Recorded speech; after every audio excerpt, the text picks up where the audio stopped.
Bir kuni kichkina bola polga tushib ketgan qimmatbaho ikradan bir bo'lakni tatib ko'rdi. Bu millionlab pul turadigan, faqat eng boylarning dasturxonida bo'ladigan hashamatli taom edi. Ammo u bolaka bu ikrani ta'mini shu qadar jirkanch deb bildiki, uni yutishga ham hatto urinishning o'zi imkonsiz edi. O'sha paytda bola tushunib yetdi, eng qimmat ovqat ham aslida faqatgina status va jamiyatdagi mavqe ramzi xolos.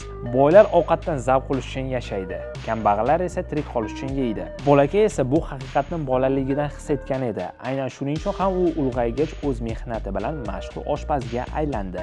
5 yulduzli restoranlarda ishladi. Nafaqat pazandaligi, balki san'at darajasidagi nozik didi bilan tanildi. Uning ovqatlari nafislik va mahoratning timsoli edi. Shunday darajada ta'sirli va hashamatli ediki, odamlar uning restoranida bir kecha ovqat yeyish uchun 2 yil oldin navbatga yozilardi.